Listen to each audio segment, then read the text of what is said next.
Alors, première séquence que nous allons travailler ensemble, donc sur l'analyse du travail et l'ingénierie des compétences, et nous allons commencer par un bref historique que je vais vous présenter rapidement maintenant. Il faut noter que les rapports travail-formation se sont faits, c'est une affirmation que vous pourriez contester, que ces rapports travail-formation se sont faits souvent sans les formateurs. Alors vous avez sous les yeux un certain nombre de périodes que je vous présente qui sont tout à fait subjectivement délimitées et qui vous invitent à réfléchir la place respective du monde de la formation et du monde du travail. Vous voyez que sur les deux premiers items, on se situe dans la période 65-71, c'est-à-dire une période dans laquelle les questions de reconversion et les questions de qualification se sont posées de manière centrale dans un certain nombre de secteurs traditionnels industriels français, comme par exemple les houillères ou la sidérurgie, les premiers problèmes qui ont touché la sidérurgie. Et il faut savoir que la formation professionnelle a connu là ses premiers développements, en tout cas ses premiers développements théoriques, notamment par l'intermédiaire de Bertrand Schwartz, qui est un nom que vous avez peut-être entendu, qui a développé une approche par les actions collectives. Là, je vous renvoie, le cas échéant, à des travaux historiques sur la formation des adultes. Alors, vous pouvez noter que dans la période qui va suivre l'adoption de la loi de 1971, qui, je vous le rappelle, fixe des règles de cotisation des entreprises au profit de la formation de leur personnel, eh bien, à partir de la loi de 71, on assiste au développement de formations qui, assez étrangement, compte tenu de ce que je viens de vous dire, sont totalement séparées du travail. C'est-à-dire que l'ouverture des possibles en formation conduit à un développement de formation dont les thèmes portent véritablement sur autre chose que le travail. Il y a une raison à cela, c'est que vous vous souvenez que 1973-74, c'est le premier choc pétrolier, et d'une certaine manière, à cette époque, on considère que la meilleure garantie anti-chômage, ce n'est pas l'assistance d'un quelconque système social qui aurait été prévu à cet effet, mais c'est bien les qualités de la personne. C'est les développements possibles, les différentes cordes qu'elle a à son arc qui lui permettront de faire face à cette période de chômage. Donc, dans la période 71-82, qui est une période centrale du monde de l'espace de la formation professionnelle, eh bien, de nombreuses formations sont mises en place, notamment au rythme, si vous voulez, des réglementations qui sont mises en œuvre. Ce qui est tout à fait intéressant à cette époque, c'est de noter que les innovations, de ce domaine concernent tout autant la formation professionnelle continue que la formation professionnelle initiale. Et le cas échéant, si vous avez des questions, on en reparlera par l'intermédiaire du forum. Mais il y a eu vraiment à cette époque des interventions tout à fait intéressantes du point de vue de la formation initiale professionnelle.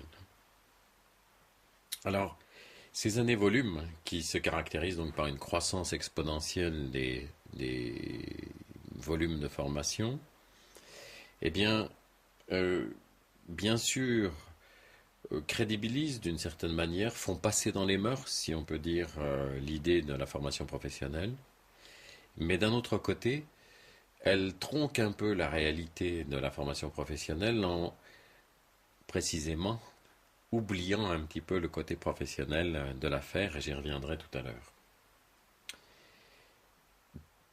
Quatrième période donc, que vous avez sous les yeux, vous voyez qu'à partir de 1982, finalement, imaginez-vous, transporté à cette époque, vous avez connu finalement 10 années de bonheur total, où vous avez pu développer de la formation, des entreprises ou des organisations qui étaient obligés de cotiser, ne sachant pas quoi faire de cet argent, vous veniez leur proposer de le dépenser.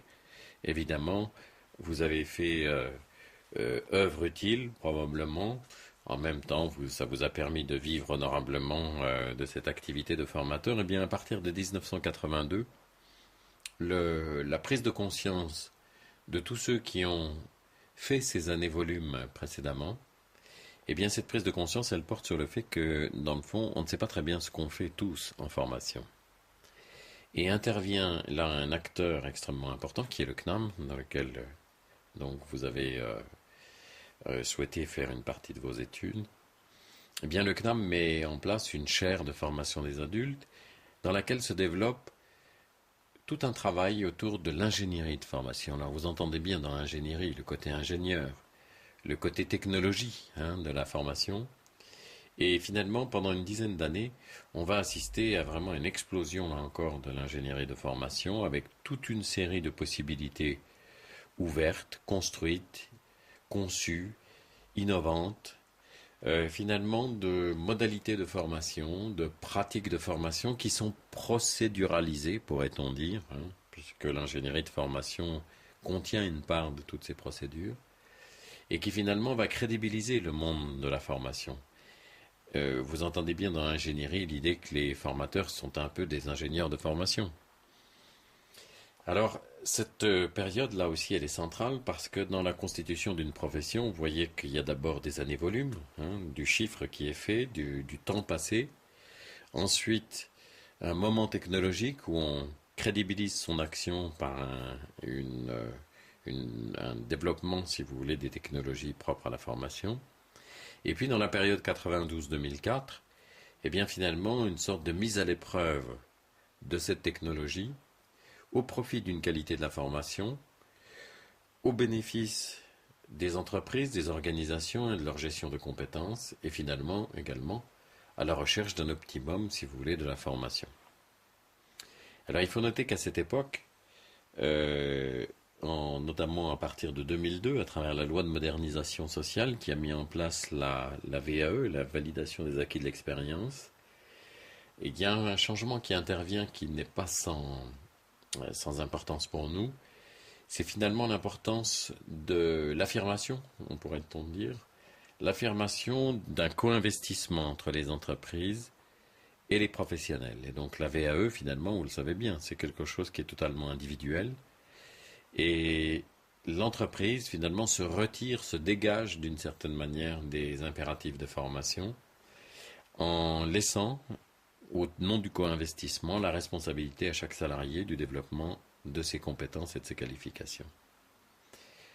Ça n'est pas sans importance parce que par rapport au travail, non, vous avez remarqué que je l'ai abandonné en cours de route dans ma présentation, eh bien, le travail n'est là pas encore finalement pris en compte comme quelque chose d'important dans le développement des formations.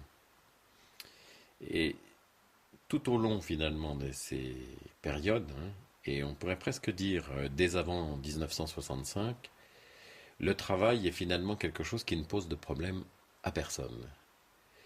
Pourquoi? Parce que eh bien, des professionnels s'improvisent formateurs pour apprendre le métier à d'autres, parce que le travail, dans le fond, c'est l'affaire de l'entreprise, c'est pas l'affaire des formateurs. Et donc, d'une certaine façon, le travail a toujours été évacué des préoccupations de formation, tout au plus, de temps à autre. Les bibliographies à cet égard le montrent parfaitement. De temps à autre, il y a croisement d'intérêts entre les intérêts de la formation et les intérêts du travail. Alors évidemment, quand on en est à la 5e crise ou 6e crise économique, que les indices de chômage font le yo-yo entre 7% de la population active, voire 10% de la population active, on est en droit tout de même de se poser la question de savoir si ça ne vaut pas le coup de regarder le travail. Et dans le fond, le courant qui sous-tend ce module FOD 111, eh bien, son objet, c'est précisément ça. C'est de s'intéresser au travail comme élément, comme espace, comme contenu, comme processus qui est potentiellement porteur de formation, dont il faut réfléchir du coup la performance dès lors qu'on la relie à cet univers de la formation que nous connaissons bien. Alors un mot pour vous dire que pour travailler cette question-là, bien finalement, on s'intéresse beaucoup à ce que disent les gens qui s'intéressent habituellement au travail. Et ceux qui s'intéressent au travail, ce sont les ergonomes. Et ces ergonomes, comment s'y prennent-ils? Eh bien, vous avez sous les yeux ce grand cercle avec ces quatre axes qui le traversent et qui finalement vous donne une idée des prismes au regard desquels les ergonomes regardent le travail. Alors vous allez y retrouver bien sûr sur l'axe technique tout l'aspect observation concret des environnements physiques, des processus, des machines-outils, des connaissances qui sont mobilisées par ces machines-outils et ces environnements physiques. On y reviendra et vous surtout vous y reviendrez en réalisant votre propre travail de validation. Mais par ailleurs, on peut tout à fait le prendre sous un autre angle, celui notamment de la stratégie, c'est-à-dire que dans le fond, le travail et la place qu'on lui donne dans l'entreprise, la contribution économique, la contribution au résultat de l'entreprise, la contribution à la rentabilité d'une entreprise, eh bien tout ça ce sont des éléments stratégiques qui sont pris en compte aussi par les ergonomes lorsqu'ils veulent se faire une idée de à qui ils ont affaire dans les entreprises. Je ne vais pas revenir sur les autres axes que vous avez sous les yeux, mais vous voyez bien qu'on peut entrer dans le travail par la démographie. La question des seniors aujourd'hui est une question assez centrale, comme d'ailleurs la question des jeunes et de leur entrée sur le marché du travail reste une question extrêmement forte. Enfin, on peut noter, si vous voulez, l'intérêt pour les questions relationnelles. Alors il faut entendre relationnel non pas au sens d'une relation dont on identifierait les tenants et les aboutissants dans un rapport de personne à personne, mais le relationnel au sens plus large, c'est-à-dire le relationnel du contrat du travail, des rapports de pouvoir dans l'entreprise et donc des rapports fonctionnels hiérarchiques qui régissent le travail dans les organisations dont vous irez voir une des représentantes bientôt. Voici un schéma qui est central dans ce qu'on va vous demander de faire. Ce schéma, nous vient de Maurice de Montmolin, comme vous le voyez, qui en 1990 a écrit un livre qui s'appelle L'intelligence de la tâche. Je vous prie juste de noter pour mémoire que en 1974, ce même Maurice de Montmolin a écrit un livre qui s'appelle L'analyse du travail préalable pour la formation, difficile à trouver mais néanmoins passionnant, et qui nous signale bien que finalement ce sont bien les ergonomes à travers le travail qui s'intéressent à la formation. Et on peine à trouver à cette même époque, il faudra attendre 1979 et Bernard Gillet pour voir un formateur de son côté s'intéresser aux questions du travail. Mais revenons à ce schéma. Vous voyez qu'il est traversé par un trait gris, horizontal, qui distingue l'univers de la tâche et de l'activité. C'est une distinction centrale dans ce qu'on va vous demander de faire. Pourquoi est-elle centrale, cette distinction? Eh bien, regardez attentivement ce que vous avez au-dessus de cet axe gris. Vous avez des éléments qui vous parlent de ce qui est à faire au travail. Alors, il y a des procédures prescrites, il y a une machine avec des manifestations qui ne permet pas beaucoup de souplesse dans ce qui est à faire. Finalement, un environnement physique, si vous voulez, qui structure, qui régit, si vous voulez plus exactement, les rapports à la machine et ses manifestations. Et puis enfin, des objectifs et des normes qui les sous-tendent. Et ces objectifs, comme vous le voyez, et comme les procédures, ils sont prescrits. Il y a donc un travail à faire, qu'il faut savoir faire, et donc il y a des connaissances prérequises qui sont sous-jacentes à ces procédures prescrites. L'observation du travail par les ergonomes depuis longtemps, et vous allez pouvoir le vérifier vous-même en allant regarder de plus près une activité professionnelle, vous allez découvrir que finalement, les professionnels que vous regardez, eh bien sûr, respectent la procédure. À 90%, à 80%, parfois à 70%, ils respectent ce qui est prescrit. C'est leur job, ils le font, parce que ça doit être fait correctement. Le problème, c'est que parfois, comme vous le voyez dans la colonne de droite, les conditions sociales du travail ne permettent pas, tout simplement, de suivre la prescription. Alors, dans ces cas-là, que fait-on? Eh bien, on développe une activité qui est, bien sûr, prend ses racines dans les procédures prescrites, mais qui finalement développe un cheminement, une démarche qui est plus personnelle, qui est en général assez astucieuse, qui dénote bien évidemment de la compétence de la personne, et qui surtout permet d'atteindre les objectifs prescrits par une performance réalisée qui ne trouverait pas dans la prescription tous les moyens de sa réalisation. Et d'une certaine manière, c'est ce qu'on attend parfois d'un professionnel, c'est qu'il sache faire avec ce qui est prescrit, il ait l'intelligence d'adapter la prescription à la réalité de l'activité. Sauf que vous en conviendrez avec moi, une des grosses difficultés de la formation, c'est que finalement elle porte assez peu sur les activités et que bien souvent la formation porte sur la tâche. C'est pourquoi nous avons pensé qu'il était utile de créer un module sur les rapports entre travail et formation.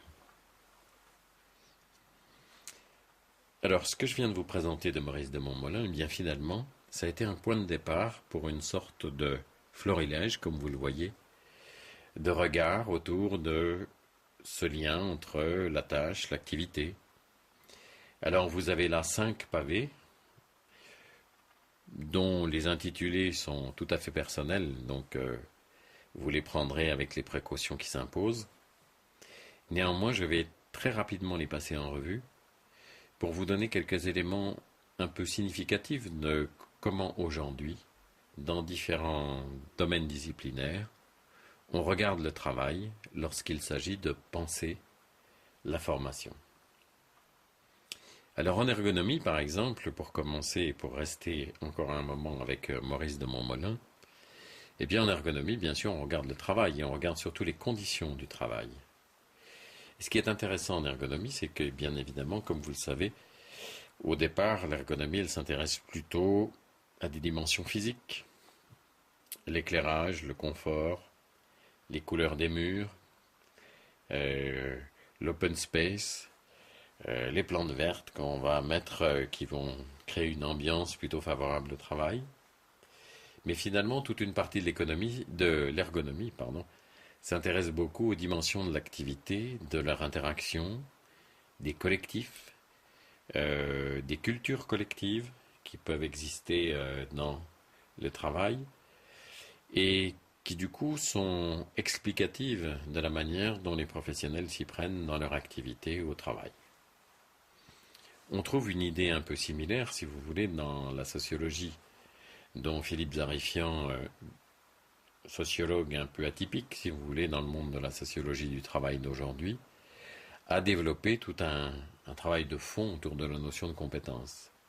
Dans le fond, pour aller très vite, l'hypothèse de Philippe Zarifian, c'est que la tradition de sociologie du travail française, qui fait la part belle aux luttes de pouvoir, au rapport de subordination de l'employé au travailleur, eh bien, il l'a légèrement euphémisé, si on peut dire, Philippe Zarifian, pour éclaircir plus avant des phénomènes qu'il avait observés lui-même dans beaucoup d'entreprises et de travaux de terrain qu'il avait conduits, c'est que le travail changeait vraiment. Le travail supposait une plus grande autonomie du professionnel. Le travail supposait aussi beaucoup plus de communication entre les personnes.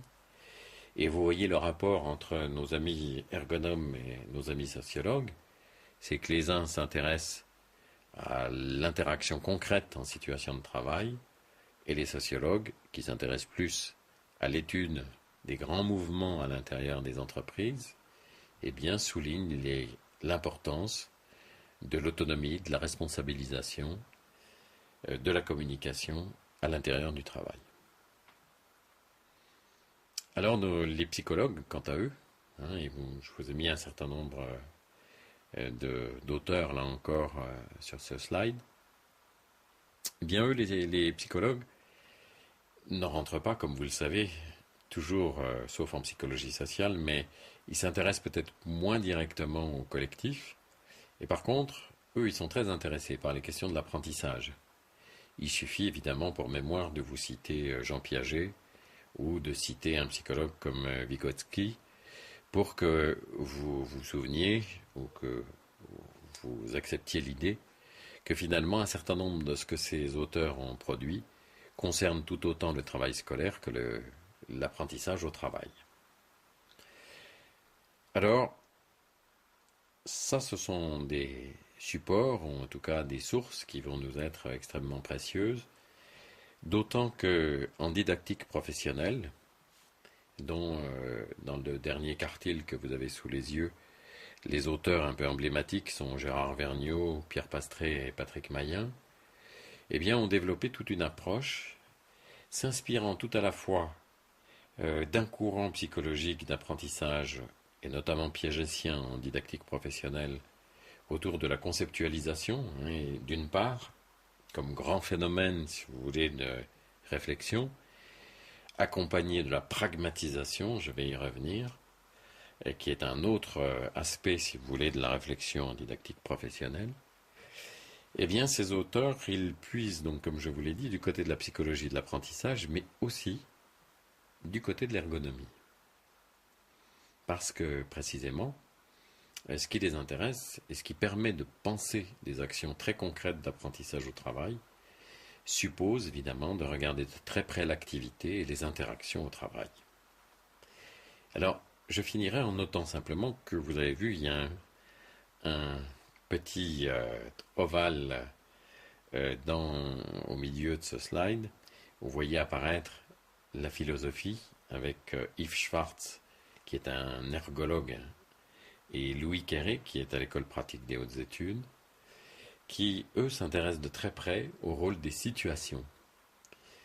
Au sens, alors chez Yves Schwartz, vous allez trouver un intérêt pour les situations, et notamment pour l'historique des situations, voire l'historicité des situations de travail. Et chez Louis Quéré, vous allez trouver des travaux et des centres d'intérêt très forts pour la situation comme quelque chose qui nous oblige, suivant les situations dans lesquelles nous sommes engagés, qui nous oblige en quelque sorte à faire les choses que la situation attend. Vous voyez que chez Louis Quéré, il y a une sorte de renversement, ça n'est pas l'homme, le sujet, la personne qui est première, mais c'est la situation, au contraire, qui nous oblige d'aller dans telle ou telle direction. Alors, je viens de vous présenter un certain nombre d'éléments théoriques. Mais finalement, vous êtes en droit de me dire, dites-nous en plus sur le rapport entre tâches et activités. D'autant que vous allez nous demander un travail de validation et que ça nécessite effectivement quelques éclaircissements. Alors je vous propose la chose suivante, eh bien qu'on regarde ensemble ces éléments essentiels de l'analyse du travail. Dans le fond, le rapport qui lie la tâche et l'activité, vous vous souvenez, le slide que je vous ai présenté à l'instant de Maurice de Montmolin, eh bien, vous avez bien compris que c'est la personne qui détermine beaucoup la façon dont elle va pouvoir appliquer ou non la tâche prescrite, dans une forme de couplage, si vous voulez, entre l'agent qui doit réaliser la tâche et la tâche telle qu'elle est définie, la tâche prescrite. Et donc il y a une sorte de couplage, et c'est ce couplage qui nous explique ce que c'est que cette activité au travail. Précisons un peu le propos. Jacques Leplat, qui est un psychologue, a écrit en 1997 un ouvrage dans lequel vous trouverez la définition que vous voyez affichée ici. La tâche, c'est un but à atteindre dans des conditions déterminées. Alors c'est intéressant parce que vous voyez qu'il ne nous dit pas ce que c'est la tâche, ce qu'il faut faire. Vous voyez déjà la différence avec les référentiels qu'on peut trouver dans beaucoup d'univers de formation. Pas du tout. Il nous dit la tâche, c'est un but à atteindre dans des conditions déterminées. Alors la notion de but, elle est pour nous centrale. Finalement, lorsque nous conduisons notre voiture? Sommes-nous centrés sur le but de conduire la voiture ou sommes-nous centrés sur le but d'arriver à l'heure pour que nos enfants, le mercredi après-midi, soient à l'heure pour aller à la piscine, à leurs activités? Conduisons-nous notre voiture pour être sûrs d'être à l'heure dans la telle ou telle destination que nous devons rejoindre? Bref, vous voyez, qu'est-ce que nous permet la notion de but? Elle nous permet de comprendre que la tâche n'est pas seulement quelque chose qui est à faire de manière très précise, mais que surtout, la tâche, selon la personne qui l'effectue, peut être différente, ou en tout cas comprise différemment, dans un but différent, mais qu'aussi, du côté de l'entreprise, l'organisation, énoncer la tâche ne suffit pas, très souvent, à savoir comment on la réalise. Voilà pourquoi Jacques Leplat propose d'ajouter cet élément supplémentaire, c'est dans des conditions déterminées. Et vous voyez que ces conditions, elles peuvent être assez diverses, puisqu'elles peuvent être, comme vous l'avez sous les yeux, organisationnelles, sociales, physiques, techniques, économiques. Tout ça, ce sont des conditions externes qui pèsent évidemment sur la tâche. Pierre Rabardel, en 1998, si on peut dire, on rajoute sur cette insistance de Jacques Leplat à montrer la forme d'ambiguïté de la tâche, y compris lorsqu'elle est prescrite. Pierre Rabardel, s'il dit, c'est le résultat plus ou moins explicitement attendu de l'individu dans des conditions imposées à l'exécution. En d'autres termes, eh bien, la tâche prescrite n'est pas forcément celle qu'il faut réaliser. Celle qu'il faut réaliser, c'est la tâche qui est attendue. Prenons un exemple différent de celui que vous avez sous les yeux. Vous êtes jeune professeur de collège sortant tout juste de l'université. On vous envoie dans un lycée, par exemple le lycée Jean-Pierre Timbaud à Aulnay-sous-Bois, à la section carrosserie. Eh bien, vous allez vite comprendre que ce que vous avez appris à l'université ne sera pas immédiatement utile pour conduire la classe, mais que dans le fond, on attend de vous autre chose dans cette situation que de faire la classe telle que vous l'avez appris à l'université à partir de les connaissances disciplinaires qui sont acquises. Vous l'avez compris, il s'agit bien là d'une tâche attendue, c'est-à-dire une tâche dont on attend la réalisation, alors même que parfois on ne le dit pas dans les entreprises ou les organisations. Et donc pour nous formateurs, c'est un souci assez considérable de savoir si nous devons construire une formation à partir de la tâche prescrite ou si nous sommes à même, parce que nous avons fait l'effort d'aller regarder, d'aller comprendre s'il y avait une tâche attendue, de centrer la formation évidemment sur ce qui est attendu et non pas sur ce qui est prescrit. Par ailleurs, et pour terminer là-dessus, vous voyez bien que la tâche attendue, évidemment, nous pose un problème majeur. C'est que selon l'interlocuteur que nous avons en face de nous, eh bien, l'attente ne va pas être la même. Et c'est là où le formateur a une responsabilité et doit acquérir un savoir-faire particulier, c'est de pouvoir donner à voir, le cas échéant, à son commanditaire, le flou ou l'impressionnisme, pourrait-on dire, des attentes des différents interlocuteurs concernés par l'exécution de la tâche.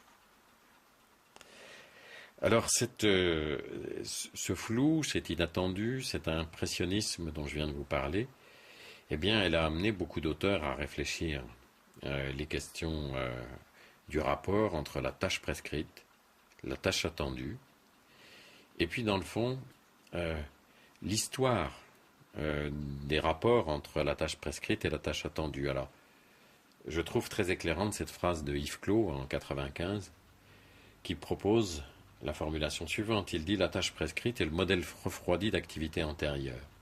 Vous entendez bien derrière cela des professionnels qui ont conduit une activité. Cette activité, elle est répondue à la tâche attendue. Et finalement, avec les années, eh bien, on a fait changer la prescription. À force de constater que l'activité déployée par les personnels, par les opérateurs, par les salariés, correspondait à ce qui était attendu, on a fini par changer la tâche prescrite. Premier point de vue un peu décalé, si vous voulez, sur ce rapport entre tâches prescrites et tâches attendues. Second aspect, c'est que finalement, et ce qui pour nous est tout à fait important dans nos travaux de formateurs, c'est que finalement la tâche qui nous est demandée, en tout cas qui sert de référence à la formation qu'on nous demande de mettre en place, eh bien très souvent, si vous m'avez suivi jusqu'ici, c'est celle de celui qui nous commande la formation. Alors évidemment, il la commande, la formation, de son point de vue à lui. Et vous comprenez bien que ça explique pour beaucoup la disjonction qu'on peut observer parfois entre la formation que nous mettons en place parce qu'un commanditaire nous a dit ce qu'il souhaitait et le groupe en formation que nous retrouvons en face de nous, qui lui évidemment a d'autres préoccupations puisque les attentes, ils les entendent et ils les comprennent différemment. Et du coup, on se trouve en décalage, si vous voulez, entre ces deux mondes, entre ces types d'attentes différents. Sachant que dans ce cadre-là, il faut souligner que la prescription est bien souvent une ressource. C'est une ressource, mais pour autant, il ne faut pas caler complètement la formation que nous montons à partir de cette prescription. Alors, point central de notre réflexion, eh bien, c'est la caractérisation des écarts que nous pouvons constater entre tâches prescrites, tâches attendues, et puis on pourrait rajouter tâche effective, c'est-à-dire celle qui est effectivement réalisée au final, dans une sorte de compromis entre les différentes attentes des personnes. Alors ces écarts, on peut les caractériser de plusieurs manières, et surtout on peut les traiter aussi de plusieurs manières. Alors vous voyez dans le premier item de ce slide, que dans le fond les écarts ils peuvent porter sur les buts, comme on l'a évoqué tout à l'heure. Alors un très bel exemple proposé par Gérard Vergniaud, il nous invite à penser c'est difficile de parler de travail, mais de penser l'activité des chasseurs. Lorsque nous pensons à un chasseur, nous pensons le plus souvent à un individu porteur d'un fusil, parfois accompagné d'un chien, et en tout cas prêt à épauler son fusil pour tirer sur le gibier. C'est son but principal. S'il va à la chasse, certes, ça peut être pour profiter de la nature, marcher au milieu de la nature et observer les animaux et les évolutions d'un paysage qu'il aime bien. Mais évidemment, s'il se promène avec un fusil, il y a fort à parier qu'un des buts, c'est qu'éventuellement, en fin de journée, disposer d'un civet ou d'un cuisseau de chevreuil ne lui déplairait pas. Alors que penser de ce but ? Lorsque vous pensez à un chasseur qui est au bout d'une forêt, qui avance avec un bâton, qui frappe sur tous les buissons, qui éventuellement va pousser des petits cris, et qui, contrairement à l'image que je viens de dresser du chasseur, tente au contraire de chasser le gibier, mais par le bruit qu'il fait, en le poussant vers le plus loin possible de lui. Donc vous voyez bien que là, on a des chasseurs de deux types. L'un dont le but est de se rapprocher du gibier pour pouvoir lui tirer dessus. L'autre qui est au contraire de pousser le gibier loin de lui, avec évidemment comme finalité ultime que ça le dirige vers le chasseur à fusil. Mais néanmoins, en regardant objectivement le chasseur à un moment donné, vous conviendrez avec moi qu'on aura du mal à se convaincre en voyant quelqu'un avec un bâton poussant les hauts cris pour chasser du gibier, l'éloigner de lui, de penser qu'on peut le désigner par le terme de chasseur. Donc il y a des écarts sur les buts, et puis il y a des écarts également, potentiellement, sur les conditions d'exécution. Alors, là encore, pour prendre des exemples évidemment qui ne sont pas forcément toujours drôles, Mais il suffit de regarder tous les commentaires d'accidents, dans des accidents de toutes sortes, si vous voulez, pour constater qu'évidemment, il y a des écarts sur les conditions d'exécution de tâches qui sont pourtant prescrites, qui souvent engagent la vie des personnes qui sont concernées. Et finalement, on constate de forts écarts que parfois on s'explique assez peu dans les conditions d'exécution d'une tâche. Alors, ce qui est frappant de constater lorsqu'on s'intéresse de très près à la tâche, comme vous allez le faire, eh bien, c'est notamment de comparer des personnes, précisément. Vous avez vu mes deux chasseurs tout à l'heure. Eh bien, comparons les chasseurs, comparons les personnes qui exercent quelque chose. Eh bien, dans le fond, on peut qualifier la nature des écarts. On constate que des professionnels, dans l'exercice de leur activité, eh bien, ils ne réalisent pas toute la tâche qui est prévue, mais au contraire, ils n'en réalisent qu'une partie. Comme si, à force d'expertise, à force de compétences, mais ils étaient capables de se passer d'une partie de la prescription. D'autres, au contraire, ajoutent des choses à la prescription. Il leur est nécessaire de passer par une étape complémentaire, d'ajouter un traitement matériel, d'ajouter, que sais-je, un élément qui leur permet de réaliser la tâche avec plus de réussite que s'ils n'adjoignaient pas, à la procédure de la tâche un élément supplémentaire. Enfin, d'autres substituent des éléments qui étaient prévus dans la tâche avec autre chose. Et donc, il y a remplacement d'une action par une autre, c'est-à-dire que pour atteindre le même résultat, eh bien, on ne procède pas de la même manière et qu'on remplace une action par une autre. Alors ça, ce sont des points qui sont pour nous assez centraux, car si vous m'avez suivi jusqu'ici, eh bien finalement, pour construire l'espace d'une formation, c'est-à-dire ce qui nous permet, d'une part, d'ouvrir des pistes d'adaptation à des professionnels, de leur faire découvrir des nouvelles voies de travail, de les aider à comprendre parfois pourquoi ils réussissent le travail, parce qu'il faut le dire, parfois certains professionnels réussissent très bien ce qu'ils font, mais ils ne savent pas très bien pourquoi ils le réussissent. Eh bien, ce travail autour des écarts est pour nous extrêmement précieux. De mettre en évidence, au profit de la compétence des personnes, une grande diversité dans les manières de faire, qui finalement est une des pistes du développement professionnel.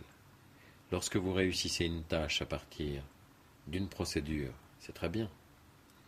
Si, en fonction de situations qui changent, vous êtes capable de changer de procédure pour atteindre les mêmes résultats, c'est évidemment beaucoup mieux. Et donc, la question qui va nous intéresser et qui vous intéressera, j'espère, dans le futur, c'est précisément, à partir de l'analyse que vous avez réalisée, eh bien de penser, à la fois par l'observation, mais aussi par l'explicitation des professionnels, comment se déroule cette caractérisation des écarts et en quoi ils vous permettent de monter, de concevoir une formation qui ouvre des pistes de développement possibles à ces professionnels.